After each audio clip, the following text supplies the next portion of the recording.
everybody. It's Greg Friel here again at the Friel Thing podcast, where my special guest today is the one and only Rosee Elliott. Now, Rosee, welcome, first of all.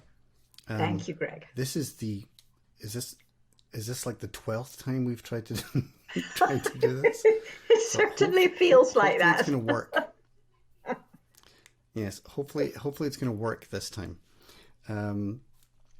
Yeah, technology has kind of got the better of us so far, but you never know, we might get through it. Anyway, so for the folks at home, can you give a quick 30 seconds on who you are and what it is that you do?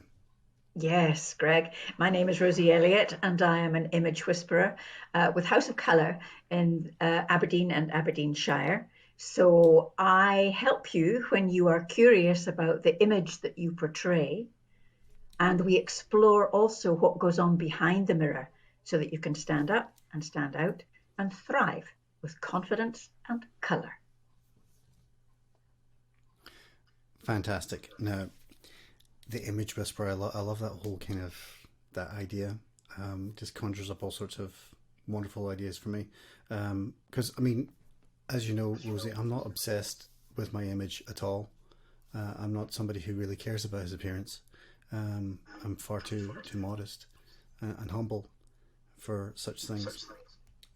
How has the whole lockdown experience been for you? Because obviously, I mean, you've got your studio there, and now as we're coming out of lockdown, you're able to kind of go back to actually seeing people and doing what it is that you normally do. What actually happened? Let's take it back to March last year. What did that look like for you? It was horrendous, Greg. I had a book full of appointments for people to come to my studio to have either their colour analysis or their style. And we were just shut down. We were saying no more, like very many people. And we tried as a company. So House of Colour is a franchise, and our directorate team and the people down in Watford, where head office is, they tried everything to see what we could move online and what we couldn't. And unfortunately, colour is one of the things that we couldn't move online. And it's really interesting because I'm watching you. You wouldn't believe that what I have got on is scarlet. And to me, just looking at me on the screen, it kind of looks orangey.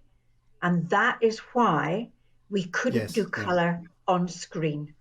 However, we moved an awful lot of other things on screen. So we moved our style on screen, so we can do that on screen. I have a new client now down in the Scottish borders and one up in Shetland, which I would never have had if lockdown hadn't happened.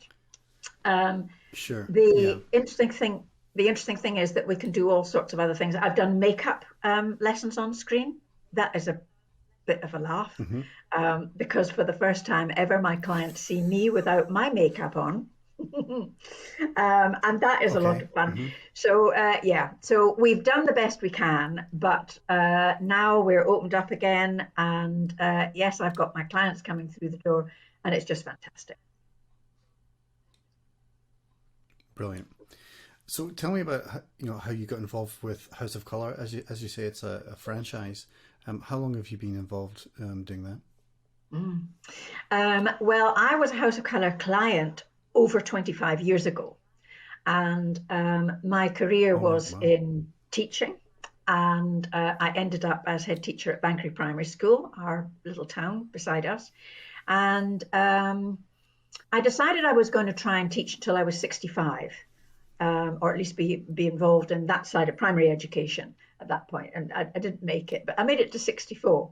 But one of the lovely things was that my predecessor, the consultant in this area, put up her franchise area for sale. And I thought, right, let's go for it. Right. So I did, basically to keep me out of mischief when I retired from teaching. And I've now been doing this for 7.5 years, and I just love every minute of it. Does it keep me out of mischief? Well, I'm not sure.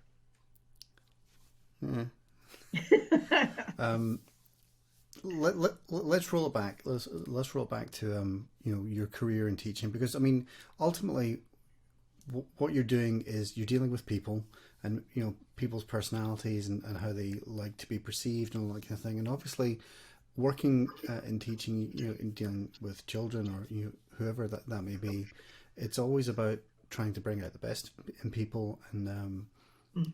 how has that then influenced your later life in this work Mm. that you're doing now? Hugely, hugely. I am a firm believer, Greg, in lifelong learning. I think that we all need to be curious about what happens to us, what we face, whatever. And I think when you're dealing with young children, they have that curiosity.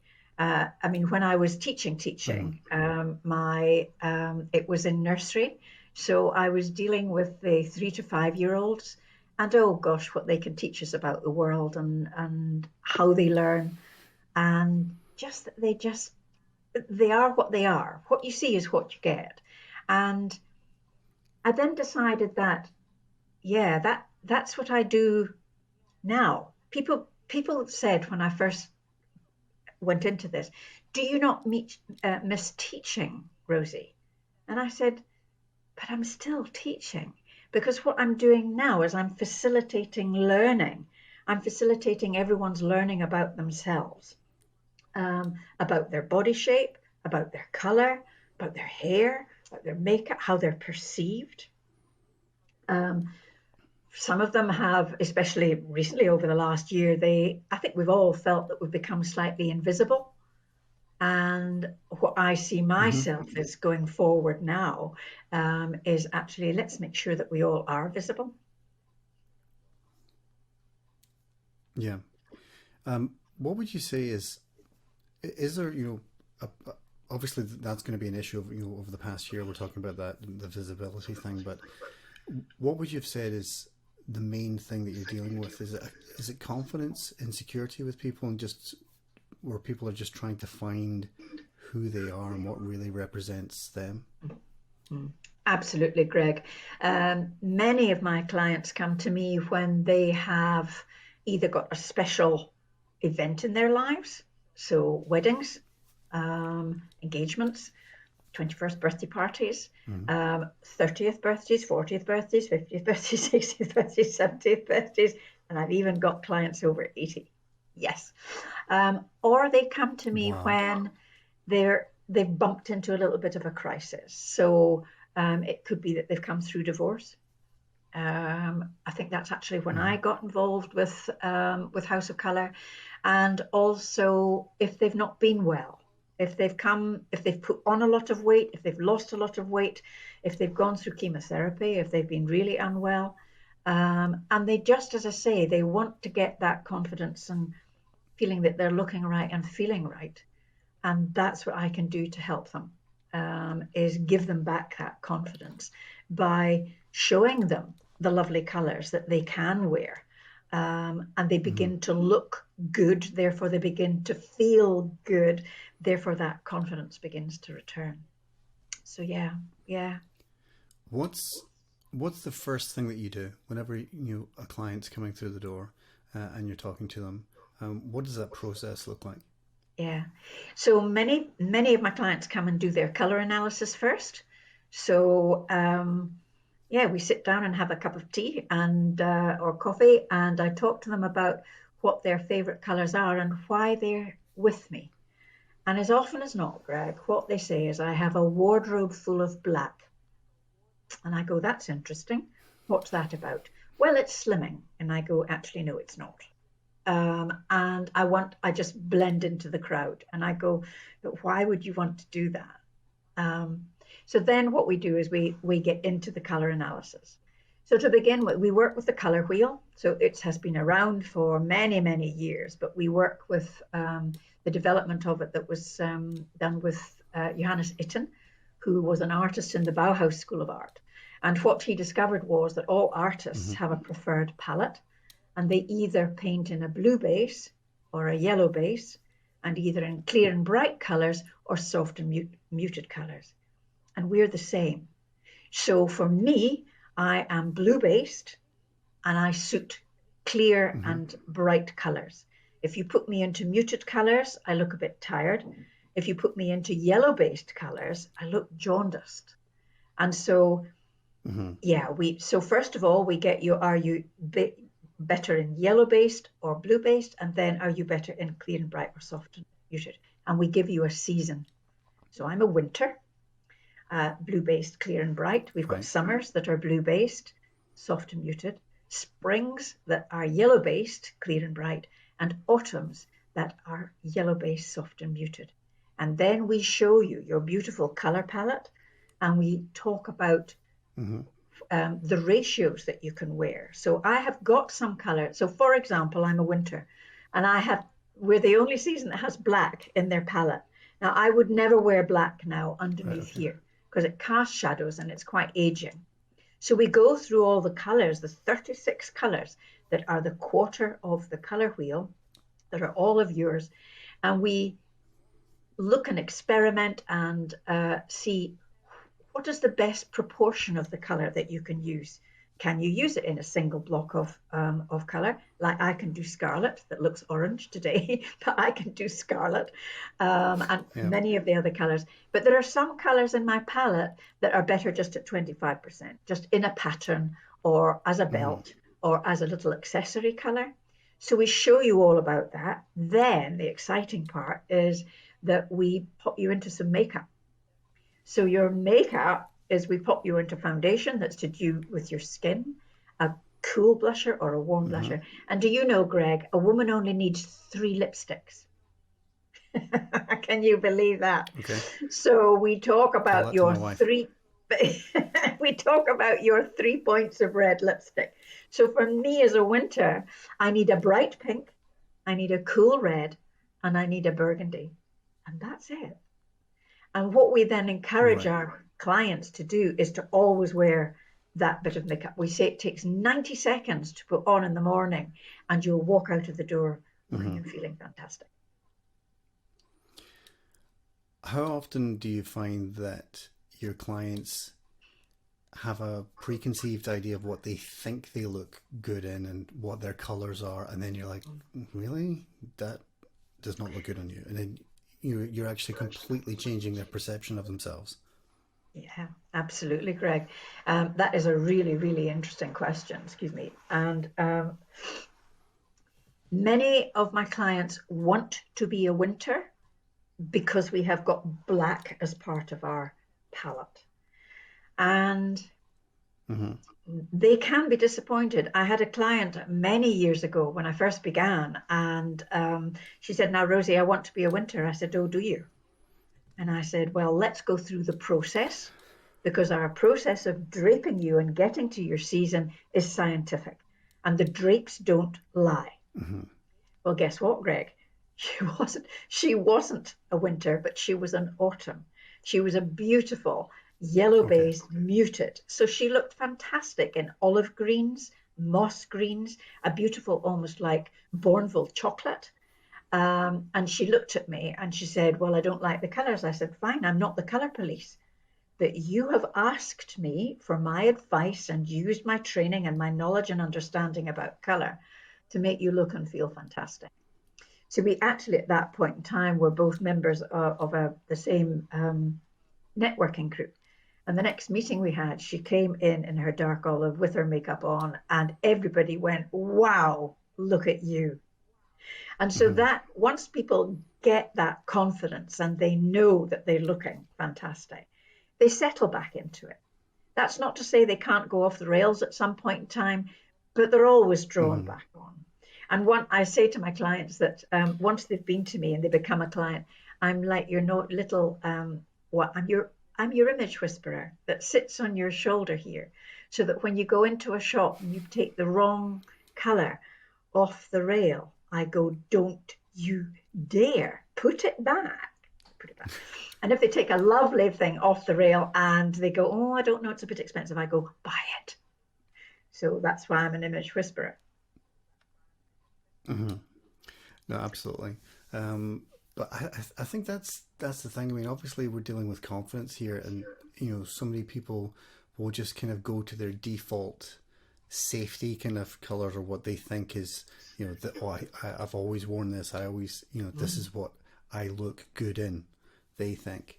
And really, I suppose it's about encouraging them to maybe step outside of that comfort zone and no, actually, this is actually really more who you are. Am I right? Absolutely.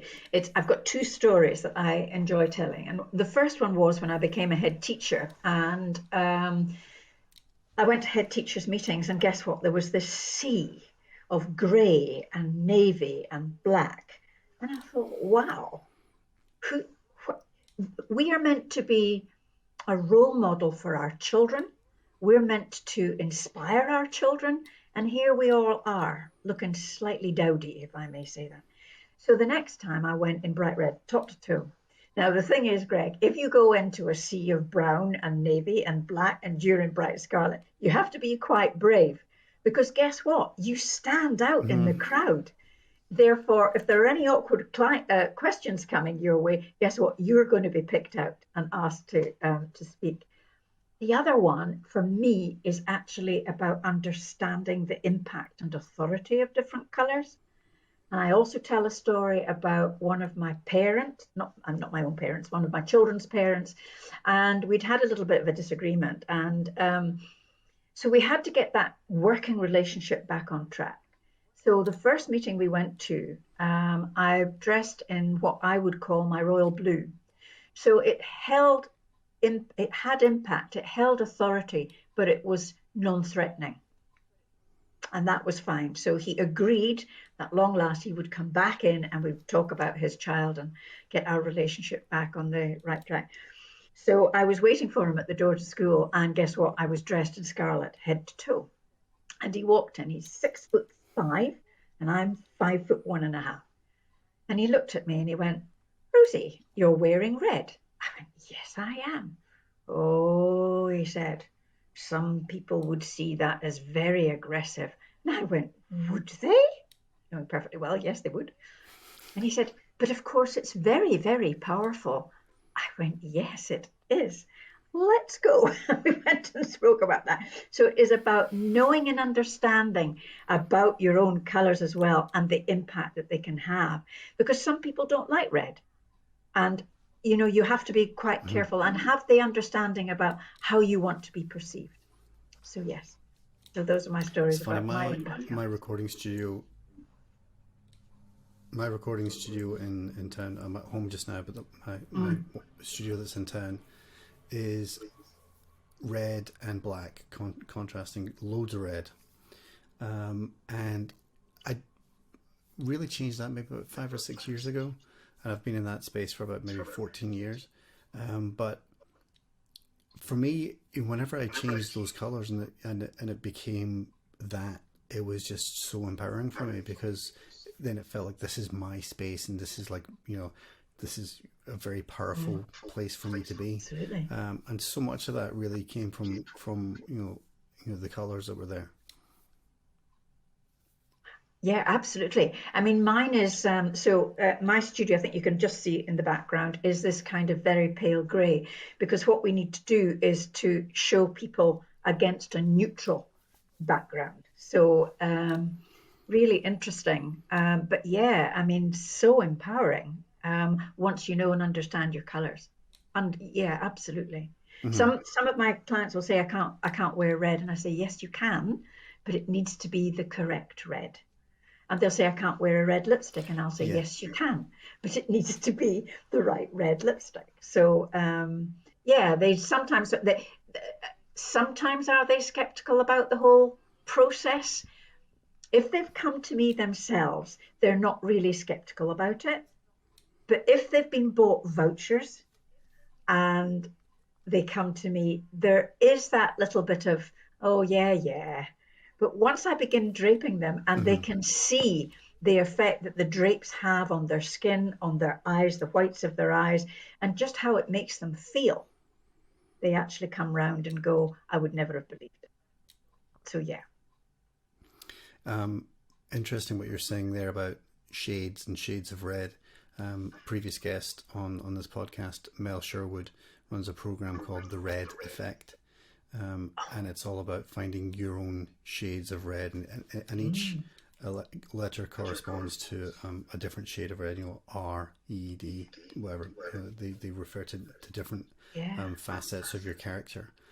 So the whole idea is to bring out your shade Yeah. of red. So I'm sure you guys should actually, if you're not connected already, you Yes. should connect. There's obviously Yeah. going to be Absolutely. a lot to talk about there. Yeah. So what does the current situation look like now? You've opened up the studio again, and you're able to operate and bring clients in. Yes.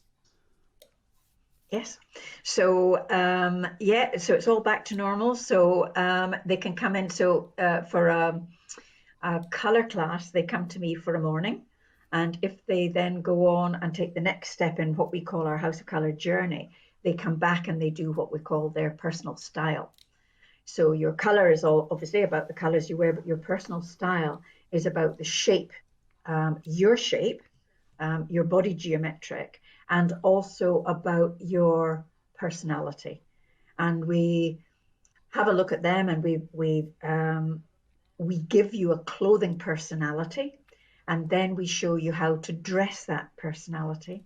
We teach you as well how to create a capsule wardrobe because, Greg, we wear 20% of our wardrobe 80% of the time. And I go, what a waste. That is very true, says Greg, who wears black t-shirts an awful lot of the time at the moment. Yes. So, so we do that, and we speak about budgeting now. So what we really should be doing is buying what we need, not what we want. So what we need on a day-to-day basis is what we should be buying and making our capsule wardrobe out of that. What we want is that beautiful red handbag or that beautiful red coat. Do we need it right now? No. So we don't buy it. Save it. And we say start a treat fund. Start a fund for yourself. So we often speak about the strangers in the wardrobe, and those are articles of clothing that probably somebody has given you. And I tell another lovely story Mm-hmm. about my mum and I. Now, my mum and I would have shopped for Scotland. And we had been up one Hogmanay up in Ballater, near where we are. And we'd gone into this lovely shop. And I heard her go, Rosie, look at this. And I turned round and she was holding up the only thing that I can describe now as the thing. Because the thing was kind of strawberry in colour, so it was yellow based. It was mohair, so it was a fat fur, and it had the most enormous appliqued flowers, I think it was, round the bottom. And I took one look at it and I thought, oh my goodness gracious me, that is not me.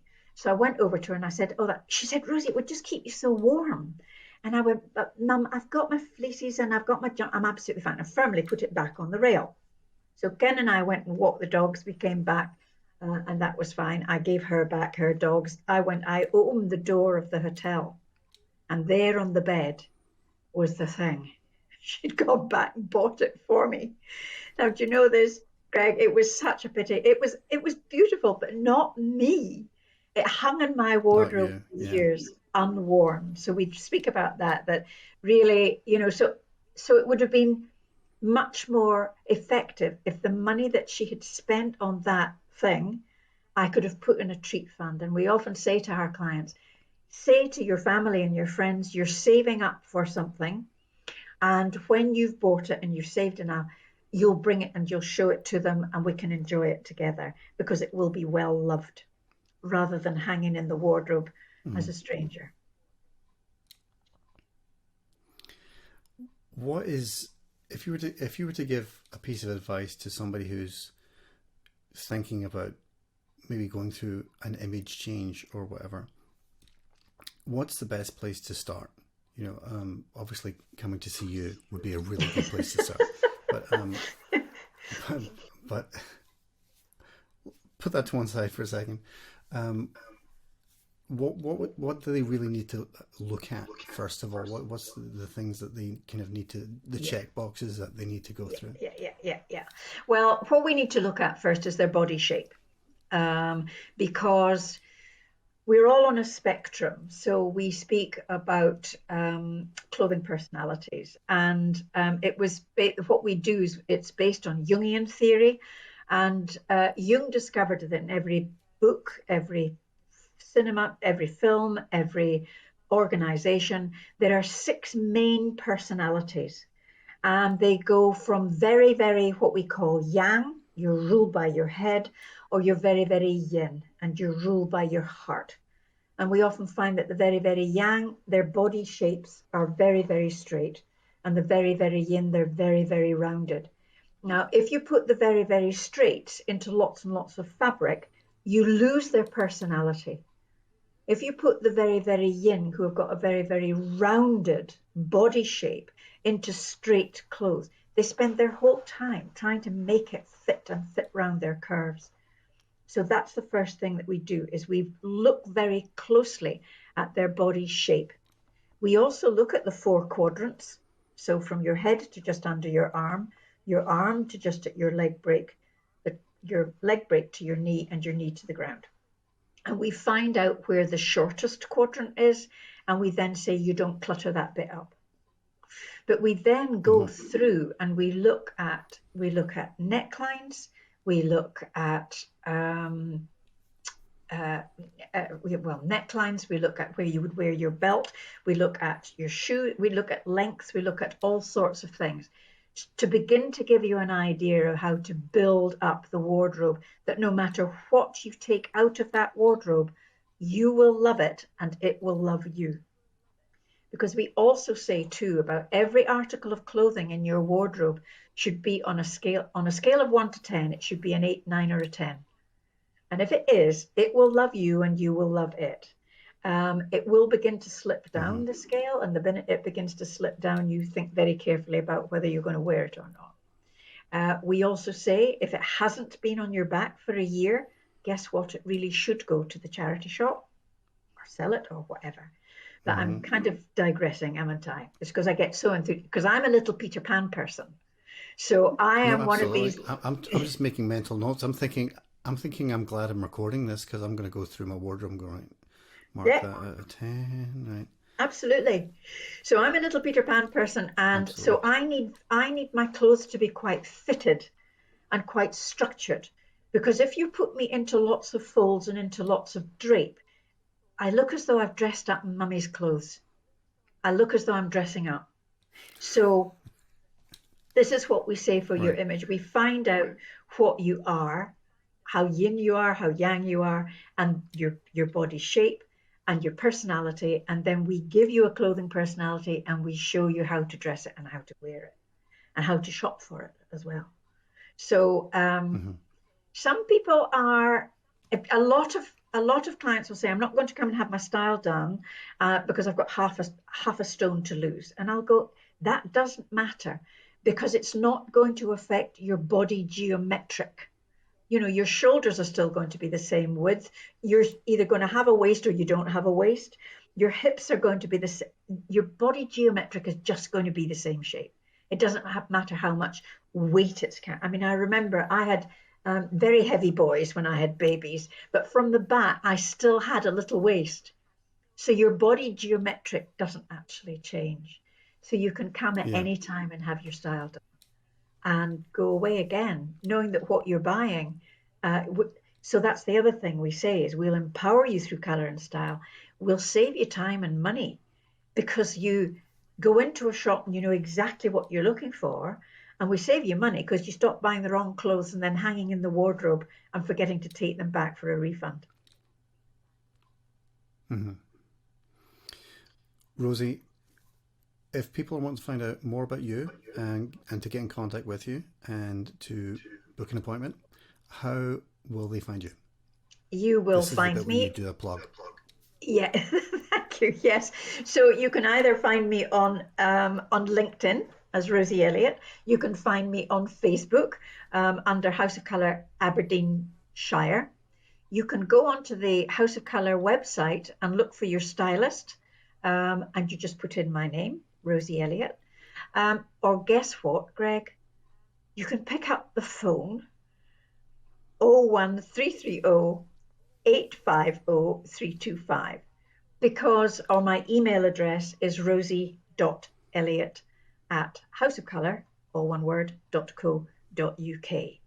And what we tend to do is I like to speak to my clients before they actually commit to coming to see me, just so that they know what to expect, and yeah, so that they get to know a little bit about me as well.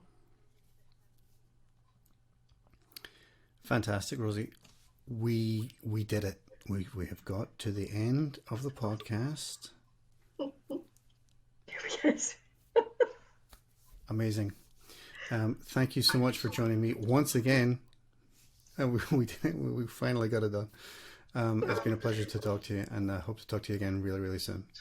Lovely. Greg, thank you so much for inviting me. Thank you.